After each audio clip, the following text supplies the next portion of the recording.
Glória a Deus. Quero compartilhar com vocês uma palavra, e é bem interessante, porque há 2 semanas atrás, no dia do aniversário da igreja, quando eu fiz a abertura, eu trouxe uma palavra aqui. Eu acho que a maioria não lembra, mas estava lá em Josué, capítulo 3, versículo 4. Uma das partes dessa palavra dizia assim, mais para o finalzinho dizia assim: desse modo, saberão que caminho seguir, pois vocês nunca antes passaram por lá. Deus estava, a partir desse dia do aniversário, nos levando a um novo tempo, nos levando a um outro lugar. E nós nunca passamos por esse lugar antes. Essa palavra tem ficado muito forte ao meu coração. Eu e você estamos entrando num lugar do qual eu e você nunca antes passamos. Então eu e você precisamos manter os nossos olhos no Senhor. O texto aqui mais à frente dizia que os nossos olhos tinham que estar, os olhos das pessoas que estavam indo para a terra prometida, deveriam estar na arca do Senhor, que representava a presença do Senhor, que os olhos daquele povo não saíssem da arca do Senhor, porque o lugar onde eles estavam indo, eles precisavam da direção do Senhor. E essa palavra eu quero continuar nessa noite, por isso que eu estou aqui. Senão não seria eu que falaria com vocês nessa noite. Porque se eu puder, eu sempre me escapo de pregar no culto. Eu passo a bola para o outro, porque eu acho muito difícil. Porque é muita responsabilidade falar ao povo de Deus. Mas eu estou aqui em obediência à palavra do Senhor. E eu espero que o seu coração esteja bem aberto. Estamos juntos? Amém? Então me ajude. Vibre comigo, porque a palavra do Senhor é viva. Amém? Glória a Deus. O contexto aqui do livro de Josué, o povo de Israel, que havia saído do Egito já fazia 40 anos, estava padecendo no deserto, estava a ponto de conquistar a terra prometida. E ali Josué estava dando as últimas orientações. Cuidado, não tire os olhos da arca, porque a terra que vocês passam a possuir, vocês nunca antes pisaram antes. Mas que terra é essa?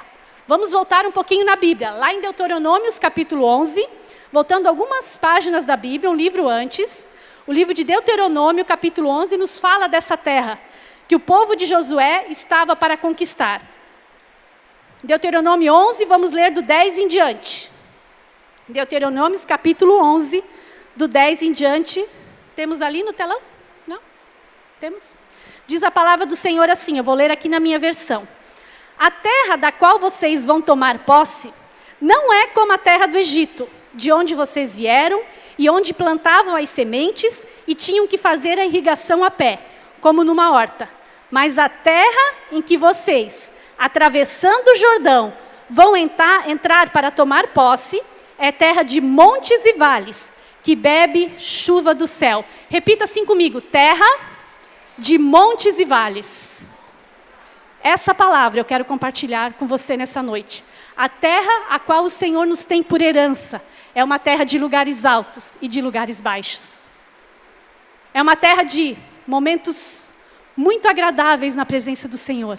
Mas é uma terra de dificuldades, lutas, tribulações. Porque com o crente é sempre assim. Em momentos nós passamos por lutas e tribulações. Em momentos tudo vai bem. Não é assim?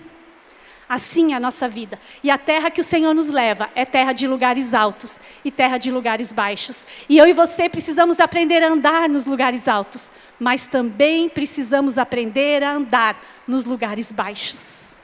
E como é difícil andar nos lugares baixos. Quantas vezes, quando as coisas começam a dar errado, parece que uma porta se fecha, 2, 3 começam a se fechar atrás. Ou só acontece comigo isso? Quando uma coisa estraga, várias coisas estragam. Não é assim? Quando um eletrodoméstico estraga em casa, a gente já começa a orar por todos. Por quê? Parece que quando as coisas começam a dar errado, há uma sucessão de coisas desagradáveis acontecendo. Mas Deus continua sendo Deus em toda e qualquer circunstância. Porque o nosso Deus é Deus dos montes, mas Ele também é o Deus dos vales. Amém? Terra de montes e vales. Deus é Deus em toda e qualquer circunstância. Eu acho bem interessante que a Bíblia nos ensina algo sobre os montes e os vales. Às vezes nós lemos a Bíblia, e eu tenho certeza que você já leu 1 Reis, 2 Reis, mas talvez você não prestou atenção nesse texto. Abra comigo 1 Reis capítulo 20, por gentileza. Vamos ler do 1 em diante. 1 Reis capítulo 20. Aqui o povo já havia conquistado a terra, o povo já estava nessa terra, ele ainda estava tendo lutas com os inimigos ao redor, mas ele já havia conquistado, já havia se passado alguns reis sobre Israel, sobre Jerusalém, ok? Vamos ler do 1 em diante. Prestem bem atenção, porque é bem interessante isso aqui. O rei Ben-Hadad da Síria convocou todo o seu exército, e acompanhado de 32 reis com os seus cavalos e carros de guerra, cercou e atacou Samaria. Ele enviou mensageiros à cidade, a Acabe, rei de Israel, que lhe disseram: isto é o que diz Ben-Hadad, a sua prata e o seu ouro são os meus, e o melhor de suas mulheres e filhos também. O rei respondeu: que seja conforme tu dizes, ó rei, meu senhor, eu e tudo o que tenho somos teus. Os mensageiros voltaram ao rei e disseram: assim diz Ben-Hadad, mandei tomar sua prata e seu ouro, suas mulheres e seus filhos, mas amanhã, a esta hora, enviarei meus oficiais para vasculharem o seu palácio e as casas dos seus oficiais, e eles trarão tudo o que você considera de valor. Ben-Hadad aqui, ele é a figura do inimigo, o inimigo que estava para atacar Israel, o povo de Deus. E eu acho bem interessante, e eu quero que você preste bem atenção nisso aqui. O inimigo nunca ele quer uma coisa só da sua vida. Ele nunca vai te pedir uma coisa só. Ele vai te pedir tudo, porque ele quer a sua vida. Então ele nunca vai dizer: me dá só os teus bens. Me dá os teus bens, tuas mulheres. Tá bom então, leva. Aí o rei Acabe acabou concordando, porque ele não queria fazer guerra. Leva as mulheres e os bens. Mas o que mais que ele pediu aqui? Tudo, agora tudo que tem lá, agora eu quero tudo, já que você já me deu, sua mulher, seus bens, agora me dá tudo. Ele nunca vai querer uma área só da sua vida. Começa a dar para o diabo a sua área financeira, para ver o que ele vai fazer com você. Amanhã ele vai pedir para você a sua mulher, depois da manhã ele vai pedir os seus filhos, depois ele vai pedir toda a sua vida. E quando você morrer, você vai para o inferno. Não faça concessão com o diabo. Tudo na sua vida deve ter um governo só, o governo do Senhor Jesus. Amém? Nem é sobre isso que eu quero falar, mas eu não podia deixar de falar sobre isso aqui. Ele nunca se contenta com uma coisa só. Ele quer tudo seu, porque ele quer a sua vida. Ele quer te levar para o inferno. E ele começa te enlaçando numa área. Uns pensamentos aqui. Eu não vou mais dizimar. Para quê? Começa a dar a tua área financeira para o capeta, para ver o que ele vai fazer contigo. Ele não vai se contentar só com a tua área financeira, não. Fique ligado. Amém? Vamos voltar para o texto, então. Então, aqui, Ben-Hadad era a figura do inimigo. Eu não vou ler tudo, mas eu vou contar um pouco da história para você, depois você pode ler em casa. Acabe não concordou com isso. Ele falou: opa, não, aí já está querendo demais. Aí ele abriu os olhos, que na verdade ele nunca devia ter feito acordo com o inimigo. Ele nunca devia ter tido nenhum tipo de acordo com o inimigo. Porque se você ler a história de reis, Acabe era um rei que andava longe dos caminhos do Senhor. Ele já estava, não estava nos passos do rei Davi. Não estava nos passos de Salomão. Ele estava bem distante já. E por isso que ele estava fazendo concessão. Mas uma hora ele disse: agora chega, não, deu. Não quero mais acordo com o diabo. E aí o que ele resolveu? Então vamos para a guerra. Então, já que ele quer tudo que é meu, então agora eu decidi que eu vou lutar. Eu acho que, de repente, ele se lembrou o Deus que ele servia. Eu acho que, de repente, iluminou o olhar dele e ele se lembrou: opa, mas eu sirvo ao Deus das guerras, o Deus que pode todas as coisas. Amém? Então, vamos continuar lendo do 13 em diante. Já contei um pouco da história, vamos avançar mais um pouquinho.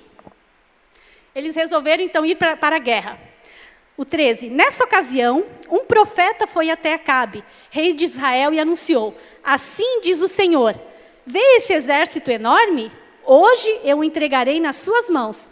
Então você saberá que eu sou o Senhor. Acabe até se assustou. Meu Deus, será que Deus é capaz de fazer isso comigo? Me ajudar ainda nessa circunstância que eu estou?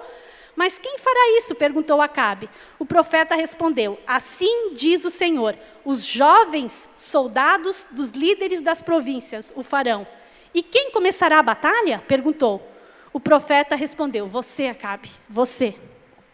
Então Acabe convocou os jovens soldados. Gente, não era soldado treinado há muito tempo, tá? Era jovem, não tinha muita experiência.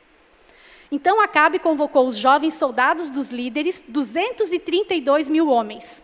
Em seguida, reuniu o restante dos israelitas, 7.000 ao todo. Eles partiram ao meio-dia, enquanto Ben-Hadad, o inimigo, e os 32.000 aliados a ele estavam se embriagando nas suas tendas. Os jovens soldados dos líderes das províncias saíram primeiro. E aí nós vamos lendo aqui que eles foram partindo para a guerra. E olha só o que aconteceu com o inimigo. Deixa eu ver qual é o versículo que eu posso ler aqui para você. Para nós abreviarmos um pouco. Vamos ler do 18 aqui então, já vamos continuar aqui. E ele disse, quer tenham saído para a paz, quer para a guerra, tragam-nos vivos. Os jovens soldados dos líderes das províncias marcharam para fora da cidade, com o exército na retaguarda, e cada um matou ao seu adversário. Diante disso, os arameus fugiram, perseguidos pelos israelitas. Mas Ben-Hadad, o inimigo, rei da Síria, escapou a cavalo com alguns cavaleiros. O rei de Israel avançou e matou os cavalos e destruiu os carros de guerra e infligiu pesadas baixas nos arameus. Presta atenção. Depois disso, o profeta foi ao rei de Israel e disse, fortaleça a sua posição e veja o que deve ser feito, pois na próxima primavera o rei da Síria o atacará de novo. Enquanto isso, os conselheiros do rei da Síria lhe diziam, os deuses deles são deuses das montanhas. Diga, das montanhas. É por isso que eles foram fortes demais.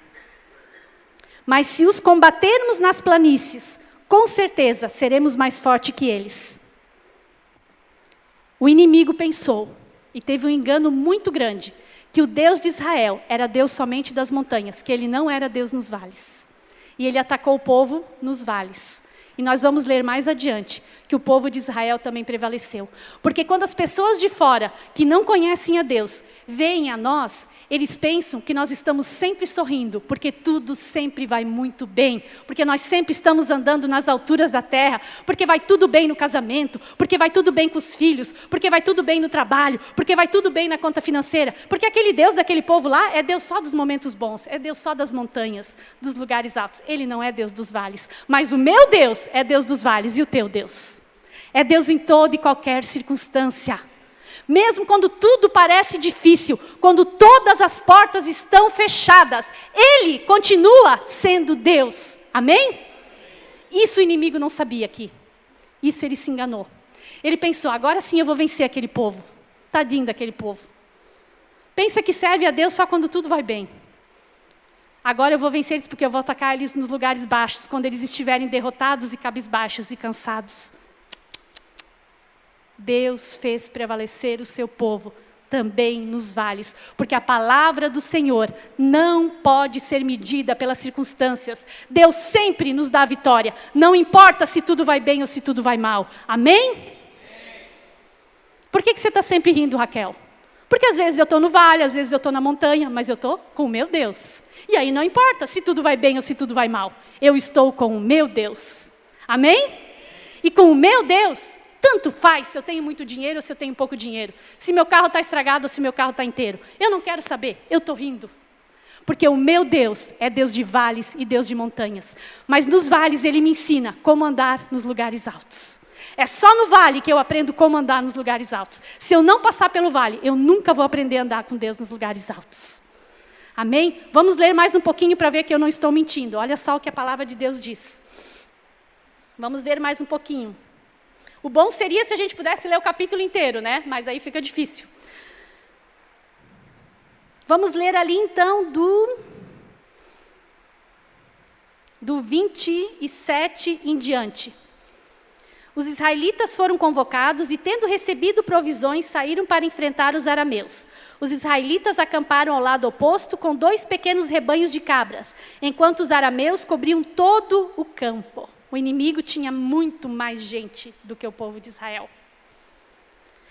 O homem de Deus foi ao rei de Israel e disse, assim diz o Senhor, como os arameus pensam que o Senhor é um Deus da montanha e não o Deus dos vales, eu entregarei esse exército enorme nas suas mãos e vocês saberão que eu sou Deus. Amém? Como eles pensam que eu sou só Deus lá em cima, eu vou mostrar para o inimigo quem é Deus. É isso que Deus fala na tua vida. Eu vou mostrar para você e para aqueles que riem de você quem é Deus. Para aquele que pensa, coitado, lá vai aquele crente. Sempre derrotado. Filhos desobedientes, desempregado, lá vai aquele coitado. Eu vou mostrar quem é Deus na tua vida. Aleluia. Amém? Não se deixe vencer pelos olhos dos outros, pelos espelhos deformadores que as pessoas colocam diante de ti. Não te deixe vencer por isso. Eu e você somos aquilo que Deus diz que nós somos. E nada mais e nada menos do que mais do que vencedores. Amém? Nada mais. Pouquinha gente, poucas cabras, poucos homens venceram um exército gigante. Olha só. Durante 7 dias estiveram acampados 29, em frente um ao outro. No 7º dia, entraram em combate. Num só dia, os israelitas mataram 100.000 soldados de infantaria arameus. O restante deles escapou para a cidade de Afeque, onde o muro caiu sobre 27.000 deles. Deus mesmo se encarregou do inimigo. Teve coisa que o povo teve que fazer. Teve coisa que Deus mesmo foi lá e derrubou o muro em cima deles. Pronto, acabou. Tem coisa que eu e você temos que fazer. Tem coisa que Deus faz. Amém? Olha lá. Ben-Hadad também fugiu para a cidade. O rei se escondeu. Ora numa cidade, ora noutra, morrendo de medo. Seus oficiais lhe disseram: soubemos que os reis do povo de Israel são misericórdios. Vamos até lá e vamos pedir misericórdia. E assim vai a história. Saíram, correndo. Mas quando a gente anda derrotado nos vales e não conhece o Deus que é Deus em toda e qualquer circunstância, o inimigo sempre nos vence. Mas eu e você precisamos saber quem é o nosso Deus. Porque é nos vales que eu e você conhecemos o Deus de verdade. Glória a Deus por todos os vales que eu e você temos que passar. Por toda circunstância difícil que Deus nos coloca. Porque cada vez mais podemos aprender como andar nos lugares altos. Como conhecer um Deus de perto e não um Deus de longe. Como nos deixar conhecer a Deus. Não deixe que as pessoas te digam quem você é. Saiba você que você é um escolhido, um chamado de Deus para um propósito. E não se deixe vencer. Porque um pouco na mão de Deus é sempre muito. A Bíblia está cheia de exemplos assim, na multiplicação dos pães. 2 vezes, no Velho Testamento tem multiplicação dos pães. No Novo tem 2 ocasiões de multiplicação dos pães. Um pouquinho para Deus, na mão de Deus, é sempre muito. Aquilo que você tem é suficiente para você vencer. Não importa se é na área financeira, não importa se é alguma enfermidade, o Senhor te dá a vitória. Amém? Um pouco na mão de Deus é sempre muito. Lembre disso. Deus, mas eu tenho tão pouco. O meu Deus tem tudo. No meu Deus eu posso todas as coisas, porque é Deus quem me fortalece. É Deus quem cuida de mim. Amém? E é interessante. E aí eu e você vamos aprendendo como nós lidamos nas situações em que estamos nos vales. E Deus vai nos ensinando.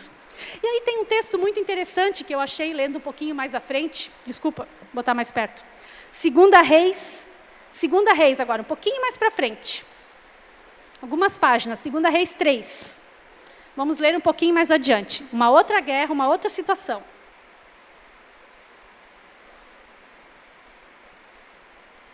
Em um outro momento que Israel estava sendo ameaçada de guerra pelos povos inimigos, eles consultaram a Deus através de Eliseu.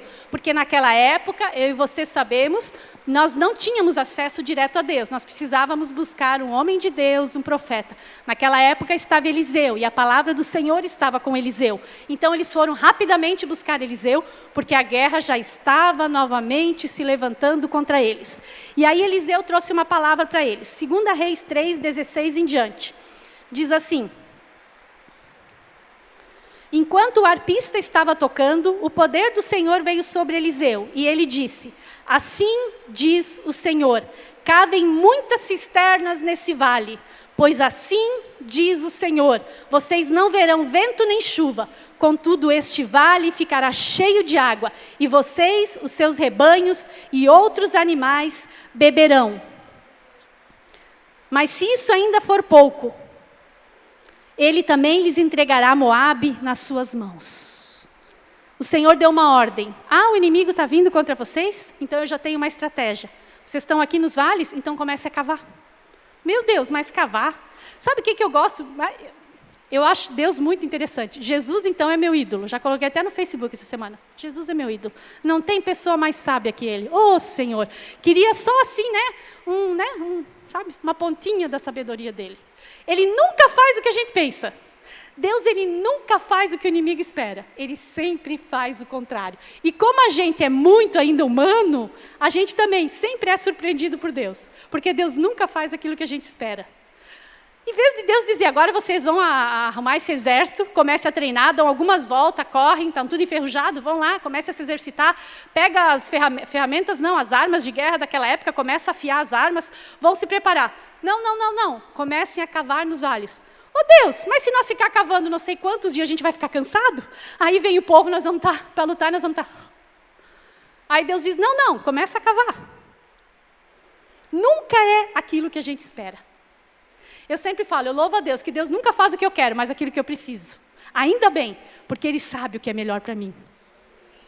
E aí o povo resolveu, então, cavar nos vales, nos lugares baixos. Porque o vale, o lugar de dificuldade, é o lugar onde a gente tem que empreender mais esforço para conseguir vencer, sempre. Mas eu tenho certeza que eles não entenderam nada. Esses dias, quando nós estávamos lá na UPEX, eu trouxe uma palavra que até eu achei engraçada.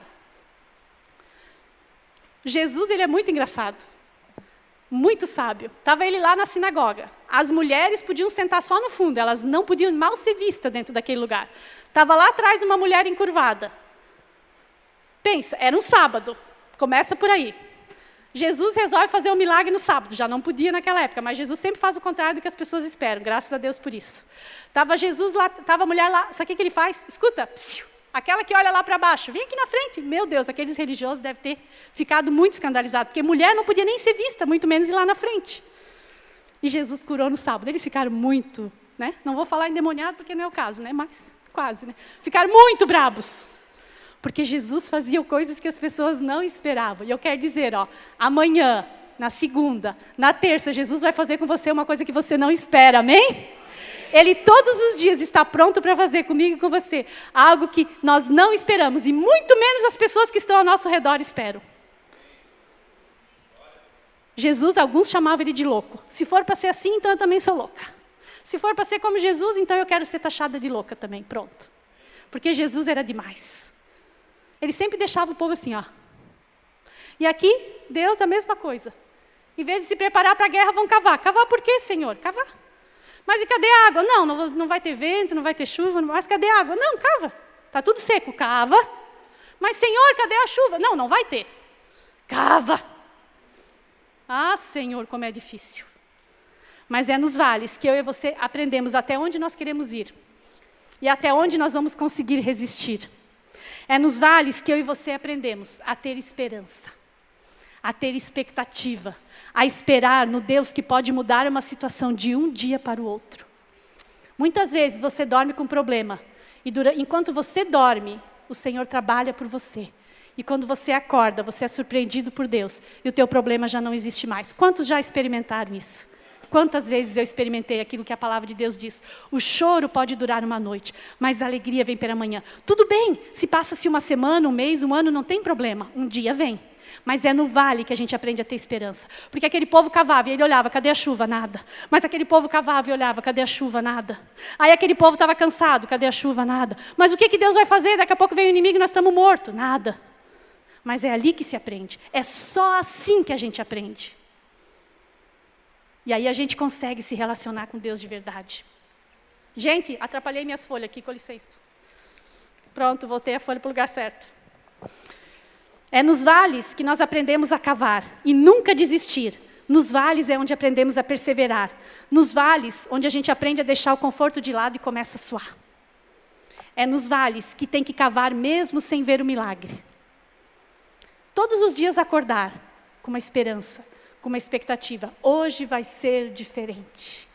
Quantas vezes eu e você vamos dormir com as expectativas frustradas de uma vida estática, onde parece que nada muda? Quantas vezes eu fui dormir assim? Parece que nunca nada ia mudar. E de repente Deus fazia algo extraordinário. É nos vales que eu e você experimentamos esse Deus que faz o milagre acontecer mesmo sem a gente enxergar. A única coisa que eu e você temos que ter é fé. E nunca perder a esperança. Gostei muito da palavra que o pastor Flávio trouxe sobre esperança. Eu e você não podemos perder a esperança. de um Deus que pode mudar uma situação de um dia para o outro, de um Deus que opera milagres. Muitas vezes, sem mesmo nós sabermos, Deus cuida de nós. Esses dias o Flávio testemunhou do dia que ele foi no caixa eletrônico, e na mesma hora que a bomba daquele caixa eletrônico estava programada para explodir, ele estava fazendo um depósito. Se Deus não guardasse a vida dele, ele hoje não estaria mais aqui. Ou estaria com sequelas e muito machucado. Isso ele soube, porque ele leu no jornal a hora exata em que a bomba estava programada para explodir. Quantas coisas a gente não sabe, que a gente nunca vai saber, que Deus nos guarda. Quantas vezes estamos andando na calçada, Deus nos livra de que um caminhão suba em cima e passe por cima de nós, como aconteceu essa semana. Quantas coisas eu e você não sabemos, que Deus nos guarda e nos livra todos os dias. Não importa se nós estamos nos lugares baixos ou se nós estamos nos lugares altos. Não importa se tudo vai bem ou se tudo vai mal. O importa é que nós estamos debaixo do cuidado de um Deus todo-poderoso, que pode todas as coisas. Amém? Glória a Deus. Deus usou essas cisternas para confundir o inimigo. Quer ver comigo aqui mais um pouco adiante? Vamos ler o 20 em diante, então. Eu acho que você deveria ler tudo isso que eu estou lendo aqui em casa depois com calma. Daí você vai conferir que eu estou contando um pouco eu estou lendo. No dia seguinte, na hora do sacrifício da manhã, a água veio descendo na direção de Edom e alagou a região. Quando os moabitas ficaram sabendo que os reis tinham vindo para atacá-los, todos que eram capazes de empunhar armas, dos mais jovens aos mais velhos, foram convocados a se posicionarem na fronteira. Presta bem atenção aqui. Ao se levantarem na manhã seguinte, o sol refletia na água, nas cisternas que eles tinham cavado. Para os moabitas que estavam defronte dela, Moabita era inimigo, a água era vermelha como sangue. Então gritaram, é sangue! Os reis lutaram entre eles e se mataram. Deus usou aquilo ali que eles menos esperavam para confundir o inimigo. Quando o inimigo olhou para aquilo, ficou morrendo de medo. É sangue, sai correndo. Corre que esse povo é poderoso. Corre que Deus está também nos vales. Corre porque a coisa vai ficar feia para nós. E lá foram eles. E aí vamos lendo mais adiante. Quando, porém, os moabitas chegaram ao acampamento de Israel, os israelitas os atacaram e os puseram em fuga. Entraram no território de Moabe e o arrasaram. Destruíram as cidades e, quando passavam por um campo cultivado, cada homem atirava uma pedra até que ficasse coberto. Taparam todas as fontes e derrubaram toda a árvore frutífera. Só Kir-Haresete ficou com as pedras no lugar. Mas homens armados de atiradeiras a cercaram e também atacaram. Quando o rei de Moabe viu que estava perdendo a batalha, reuniu 700 homens armados de espadas para forçar a passagem, para alcançar o rei de Edom, mas fracassou. Então pegou seu filho mais velho, que deveria sucedê-lo, e o sacrificou sobre o muro da cidade. Isso trouxe grande ira contra Israel, de modo que se retiraram e voltaram para a sua própria terra. Ah, mas eu estou aqui cavando. Ah, mas eu não estou entendendo. Mas Deus usa aquilo para livrar o seu povo. Saíram correndo. Bateram em retirada. O inimigo ficou confundido. Amém? Amém? Glória a Deus. Eles não desistiram. Dia após dia, eles estavam cavando. Dia após dia, eu e você não podemos desistir.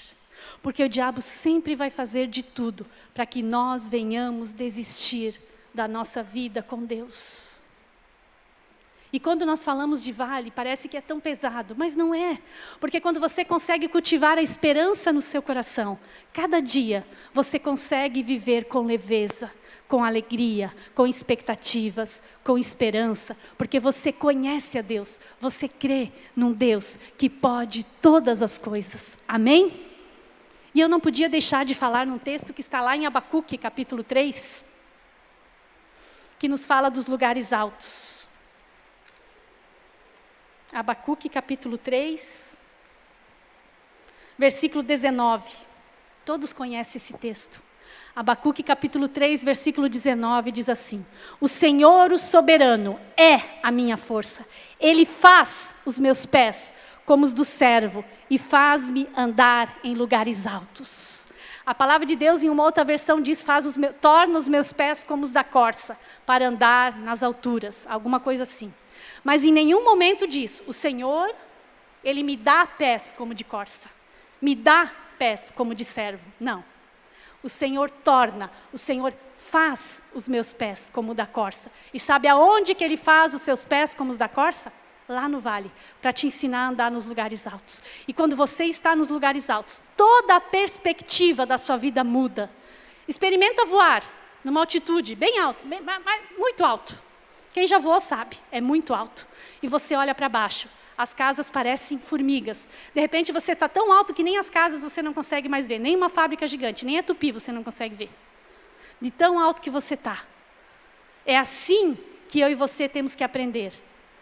A deixar que Deus aperfeiçoe os nossos pés nos vales e nos faça ter pés como os de corça, para que nós possamos andar nos lugares altos. E sabe como é que é o nosso olhar quando nós estamos nos lugares altos? Nada mais nos atinge.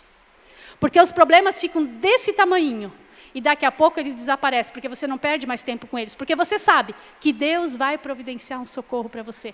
Aí você olha para o problema e diz assim, é só isso que você quer fazer comigo? Então tá bom, estou indo, obrigada. No retiro eu contei o testemunho do meu carro. 3 dias depois o meu carro estragou, está lá estragado. Eu olho para ele, para o diabo e falo assim, é isso só que você quer fazer comigo? Tchau, estou indo. A gente divide o carro, eu e meu marido, não tem problema nenhum. Quando Deus prover, eu vou consertar. Não estou nem aí para ele. Porque eu não tinha contado o testemunho de que Deus tinha me dado aquele carro, porque Deus não tinha me deixado. Quando Deus deixou, eu contei. 3 dias depois o meu carro estragou. Aí eu olhei para ele e falei assim para o diabo, é só isso que tu pode fazer comigo? Que bom, porque ele estragou na porta de casa e eu não fiquei na rua. Porque meu marido estava viajando e ele quebrou, o Azaf estava junto comigo. Ele quebrou quando eu tentei abrir o portão eletrônico do prédio. Os vizinhos nem acreditavam que ele tinha quebrado na porta do prédio. Meu Deus, como foi morrer só aqui? Eu falei, Deus é maravilhoso. E só posso glorificar Deus. E eu digo, é só isso que você pode fazer comigo? Tá lá, daqui a pouco ele, vai acontecer alguma coisa. Estou nem aí. Deus é maravilhoso. Eu não estou nem aí. Mas eu não estou mesmo. Quem me conhece sabe que eu não estou nem aí. É só isso, diabo, que tu quer fazer comigo? Por quê? Porque Deus está me ensinando a andar nos lugares mais altos. Porque cada vale que eu e você passamos é um degrau a mais que nós subimos. E assim, não pensa assim, a Raquel já atravessou o vale, ela já está na montanha. Não, sempre tem vale para atravessar. Só que quando a gente vai atravessando mais um, a gente vai subindo mais alto. A gente vai subindo mais alto. E quanto mais alto a gente está, essas coisinhas dessa terra não têm mais importância para nós. Perde o valor, perde a importância. Você olha para o diabo, é só isso? Tá bom. Você é um amor. Você me obedece em tudo. Não deixa o diabo te escravizar com as mentiras que ele tenta colocar na tua cabeça. Deus é Deus de vales e de montanhas, mas Ele torna os meus pés como os da corça. Nunca vão ser assim, se eu não chegar nos lugares altos. Agora, quais são as virtudes de ser como a corça? A Raquel deu uma pesquisada na corça. É bem interessante esse animal, né? Engraçado que o Google não é tão inteligente assim. Se você escreve no Google servo, ele acha que você quer escrever com S. Daí ele começa a falar sobre servo com S, aí não dá certo, né? Ele não conhece servo, ele conhece só servo. Aí não deu certo, aí tive que pesquisar como corça, daí ele me ajudou um pouquinho mais. Interessante isso, né?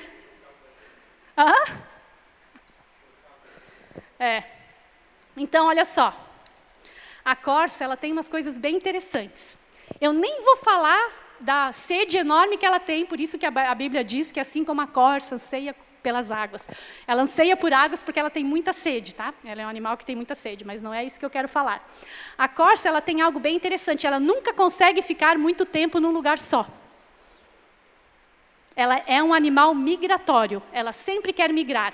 Crente nunca deve se conformar do jeito que está. Nunca deve querer permanecer na estatura espiritual que está. Crente que é crente tem que desejar sempre crescer mais. Nunca ficar no mesmo lugar. E eu te digo, a terra que o Senhor está para nos levar, nós nunca pisamos antes. E você precisa vir junto. Amém? E aí, pés como os da corça, para conseguir chegar nesses lugares. É isso que Deus quer nos dar. Ela é muito ágil. Os pezinhos dela são bem interessantes. Ela consegue subir as encostas mais difíceis. E os pés dela correm muito ligeiramente. E dificilmente ela é capturada por inimigo. Quando ela dá filhote, ela dá só um. Então, eles não são animais que se reproduzem muito. Então, para não se extinguirem, eles conseguem correr. Correr muito mais rápido que os seus inimigos. Pés como os da corça, para correr do inimigo. É isso que o Senhor quer nos dar. Pés como os de corça, para ser mais rápidos que o inimigo. Para ele, ser afugentado. Amém? Uma outra coisa que eu gostei bastante dessa minha amiga corça. Já estou amiga dela agora. é que os pés dela, por ter um formato diferente, até podia ter trazido uma gravura para colocar ali, mas não lembrei. Eles não ficam atolados na lama. Se tiver uma lama no caminho, pisa e já sai. A gente não, né? Se enfiar o pezão como diz na jaca, né? Na lama, já fica atolado, né? A corça não, ela logo tira o pé. Ela não fica atolada.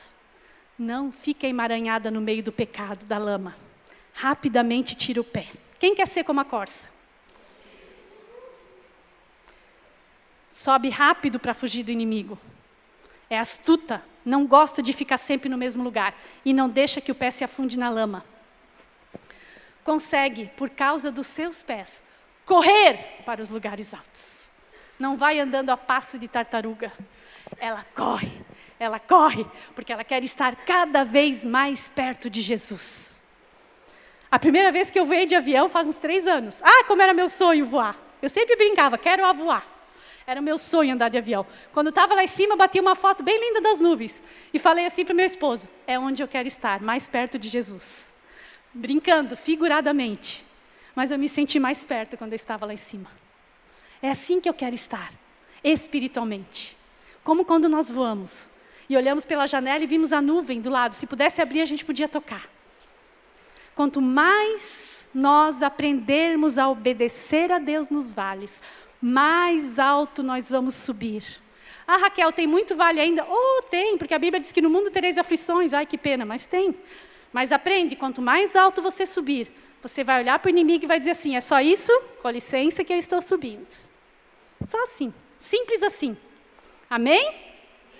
Eu gosto muito dela. Nos lugares altos, toda a perspectiva da nossa vida muda. Experimenta olhar as coisas lá de cima como muda. Aquilo que parece tão grande se torna insignificante diante da grandeza de Deus. Porque nos lugares altos, eu e você conhecemos Deus mais perto. De vez em quando, eu ouço essa música, toda semana. Perto de Jesus, é só aonde eu quero estar. Mesmo que eu esteja andando na dificuldade, ou mesmo que eu esteja num período que tudo vai bem. Perto de Jesus, é aonde eu quero estar. E você? Aonde você quer estar? E eu não posso deixar de citar o Salmo 23. Ainda que eu ande pelo vale da sombra e da morte, não temerei mal algum, porque o Senhor está comigo, a sua vara e o seu cajado me consolam. Amém? Tão conhecido, tão citado, mas tão pouco meditado. Nas verdades, todo mundo sabe de cor. Mas como é difícil a gente viver e experimentar isso.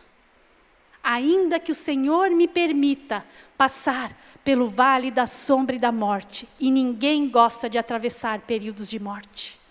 Como é difícil perder alguém que a gente ama. Como é difícil ver alguém que a gente ama padecendo por dificuldade. Mas ainda que você estiver nesse vale, o Senhor é contigo, a sua vara e o seu cajado te consolam. Sempre, sempre. Eu sempre tive medo de perder alguém da minha família de perto, porque eu sempre achei que eu não iria aguentar. O dia que eu perdi o meu pai, fazem 5 anos, o Senhor colocou dentro de mim uma consolação que eu nunca imaginei que existiria antes, se eu não passasse por isso. Existem coisas que talvez você vai atravessar na sua vida, que você não imagina como que é essa consolação, mas você só vai descobrir o dia que você passar. Você só vai descobrir o dia que você atravessar por esse vale. O quanto o Senhor é suficiente para nós. Amém? Até mesmo na morte. Porque eu e você não nascemos com um gene pronto para perder alguém. Isso, Deus ele permite que nós soframos mesmo, porque nós amamos.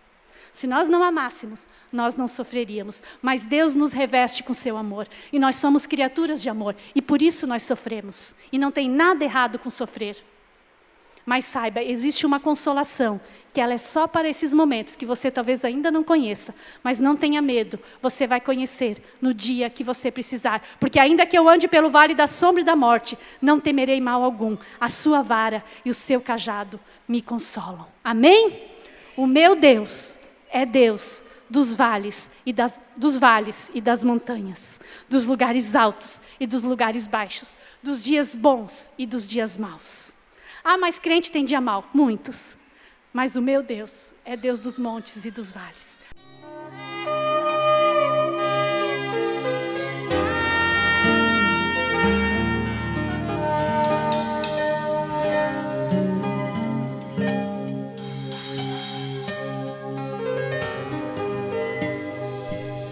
Porque Deus amou o mundo de tal maneira que deu o seu único Filho, para que todo aquele que nele crê não pereça, mas tenha vida eterna.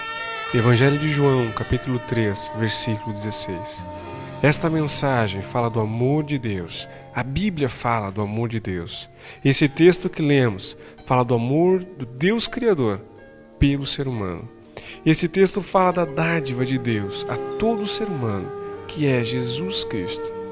Esse texto fala sobre a vida eterna, fala sobre a necessidade de nos aliançarmos com Jesus, o Filho de Deus.